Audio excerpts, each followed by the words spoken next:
So I don't know about y'all, but I happen to be a news junkie. I love the news. I know all the channels. I know everything that's going on in the world always. I happen to actually know, maybe some of you don't even know that there was a channel, but I happen to know Al Jazeera came off the air as one of the news channels. And one of my fixes just left me, one of my dealers is gone. And maybe you remember a guy named Walter Cronkite a long time ago, right? And he used to end every newscast with the same thing. He'd say, what do you say, right? That's the way it is. That's the way it is. because, right, what is he going to say? What's he going to say? He just got finished telling us about all the tragedies in the world, all the miscarriages of justice, all of the wars and rumors of wars in the world, and what's he going to say? Is he going to say, and Jesus will take care of it? No, we can't say that, right? So what's he going to say? He's going to say, that's the way it is, and I think somehow we all bought into that. That's the way it is. Okay, there's horrible stuff in the world. Darn, that's the way it is. And we got broken into this idea that that's the way it is, and we've become cynical, and we throw that out there. We see something happens in the world and say, well, that's the world we live in today, and we just let it go. And we put bumper stickers on the back of our cars to remind everybody how cynical we are. This is no joke. I actually saw this bumper sticker. Sometimes you get the bumper stickers and they say, my child is an honor student at so-and-so whatever school, right? No, this one said, my kid could beat up your honor student. That's a real bumper sticker, y'all. That actually exists in this world. And what is that? That's some kind of cynicism that says, whatever, my kid, he's not an honor student, but he could bloody the nose of yours, so that makes it better? We throw these things out there. This cynicism attacks us, and it eats away at our insides, and then soon enough, when we start seeing these things in the world, we don't even pay attention. I know that I could be watching the news, and, I get the little bug in the middle of the night. I got to go to the refrigerator and find out what's in there, and I've been in the refrigerator twice already, and I'm kind of upset because I have so much food, I have to move it around and take some of it out to see what's in there, and none of it looks good, so I close the refrigerator, and I know somewhere in the back of my head that in 20 minutes I'm going to lower my standards, and that meatloaf from 3 days ago, I'm going to eat that. And why do we do that? Why is it that we can go to the food while somebody on the news is telling us how somebody else is starving, and then we get mad at our fridge for not giving us something fresh made immediately at that exact moment? It's because of the world we live in and how it attacks us. In the Bible, Matthew says, the world has lived in darkness, but it has seen a great light. And I think, no, you know what happens today? We don't see the light anymore. We just rubbed our eyes and we got used to the darkness. And we decided, okay, that's all right. We're just going to get okay with the way the world looks. And, some people are going to have and some people are not going to have. And then it gets us off the hook when we think like this. We say, well, that's the way it is. What am I going to do about it? I'm just one person. We say this to ourselves. I'm just one person. How am I going to stop that war or solve that problem? I don't even know, anything about biology. How can I stop that virus? What can I do? I'm just one person. And this is a lie. I've said this lie to myself. I imagine you all have probably said it to yourselves at some point. I'm just one person. What can I do? And we believe this lie that we tell ourselves because it's easy. That's why we lie to ourselves.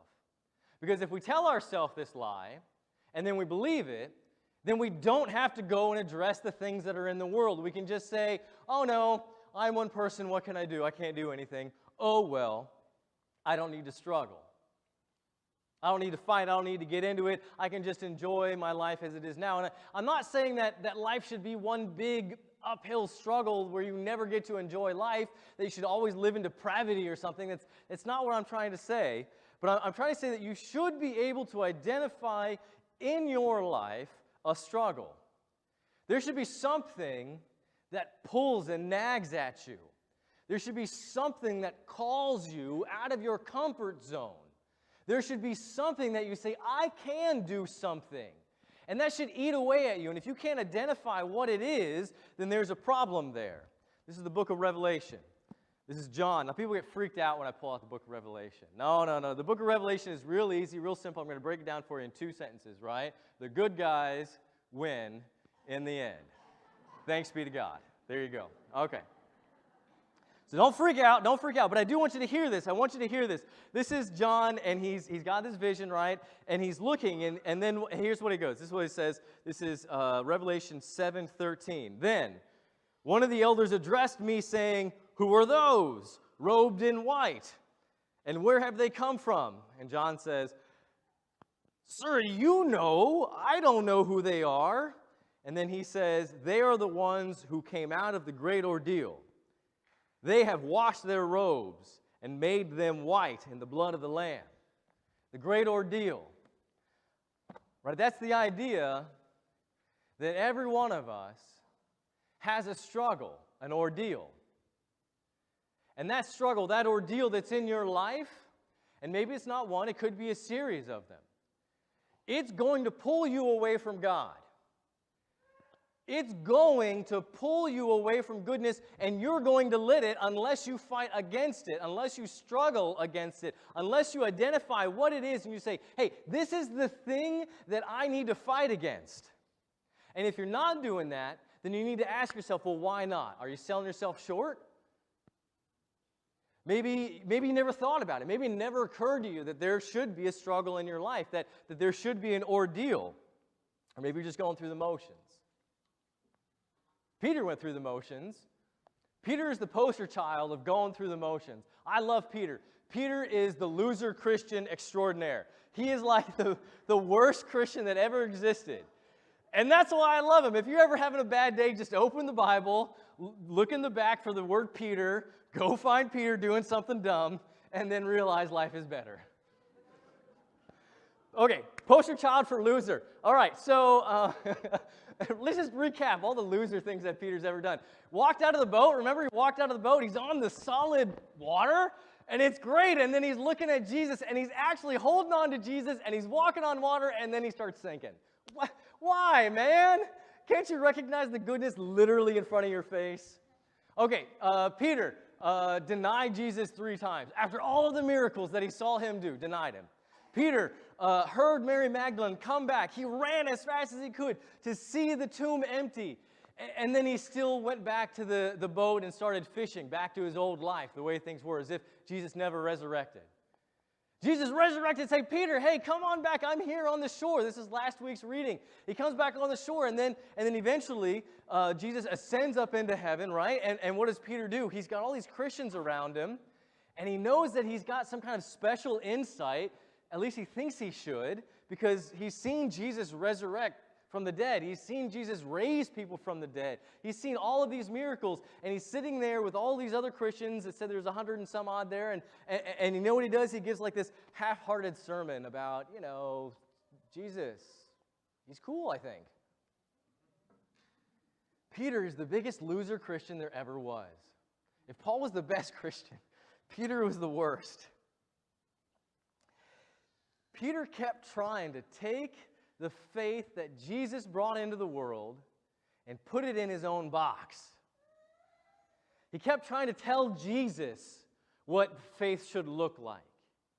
He kept trying to say Jesus wasn't as big as he was. He kept trying to say that God wasn't as big as he was. He kept trying to tell Jesus where he could fit in his life instead of tell Jesus where Peter might serve him in his kingdom. And it got in the way. And that's why every time we read about Peter, he looks to be the biggest loser that God ever did create. Because Peter had a hard time realizing where God was working in his life. And then, in the middle of this half-hearted sermon, the Holy Spirit kicked in the door and came on everybody and just blew it all up. And from that moment on, Peter ended up being the biggest, most powerful Christian that anybody had ever seen. Peter walks up to people and he says, I don't have any money to give you, but you know what? I recognize that you've never walked in your life. Go ahead and stand up and walk. Peter's walking around and he says, hey, my loved one has just died. And so he goes and he sees this woman, Tabitha, or Dorcas is her name. Dorcas, that's really her name. And he says, Dorcas, rise, and he resurrects her from the grave. Peter recognizes that there are these small minds in his world who are attacking him. Men and women who don't know how big God is. And Peter does. and he doesn't even care about them. He doesn't even hear it. He can't hear haters because haters only hate, right? And he understands that Jesus only loves, and so that's what he came into the world to do. Not to hate with the haters, but to love with the Lord.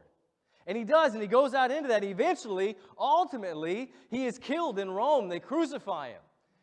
And he wanted to be crucified. Now, I'm going to ask you, I want to think about this for a second. What would you love to be crucified for? There are men and women, some of us, who have served in the military. Now, I know that you would die for our nation, but that's a different way. You wouldn't love to die for it. It would be an honor for you. You would do your duty. We thank you for that honor and that duty that you serve. But that's not what I'm asking. Some of you might say, oh, I would die for my wife or my kids. I would die for them. That's not what I'm asking. I'm not asking, what would you exchange your life for?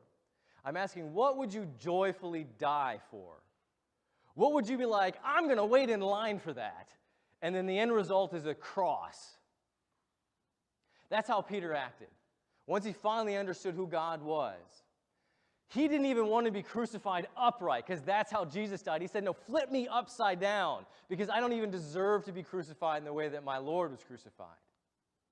Peter, the loser, the worst Christian, ends up being the model for all of us. And so I ask you, just like Peter, what are you struggling against? Because if you can't identify that in your life, maybe you're just going through the motions. Maybe you've never asked yourself that, so I want to bring it up. What are you struggling against? And when I think about my life and people that I talk to's life, the thing that I see us struggling against the most is ourselves. Right? I happen to be my own worst enemy, and maybe you're the same way. And when I think about what Jesus came to save us from, sin and death and the devil, those things all tend to come from me. I don't need anybody else to hurt myself. I'm pretty good at messing up my own life. And maybe you are too. Maybe you got shortcomings that keep you from blossoming into the person that you are supposed to be. Maybe you've got lies that you tell yourself about how you can't do it and you're not good enough. Maybe you have addictions that you need to overcome. Or maybe there are insecurities in your life that you haven't addressed yet. Perhaps you're overcompensating for something. How often have you ever in your life done something because the other people around you have done it? Peer pressure. Said something because that's what everybody else was saying, just gone along with it even though you didn't really agree with it. Bought something because that was the thing everybody else was doing. Ever kept up with the Joneses before? If you're honest, have you ever kept up with the Joneses before? Yeah. Yeah, that's why my wife drives a Honda Odyssey. That's the truth. That's the truth. There's a reason there. And is that good? No, that's not good. But I can identify and I can struggle with and I can get through that and I can do something about that because I've identified it. Do you listen to the world, and does the world influence you? Because here's what the world says. The world says, you're old, you're useless. Yeah, the world says, hey, you know what? You're young. Shh. Nobody wants to hear what you have to say. The world says, okay, you're fat, you're not beautiful. You're poor, you're not valuable.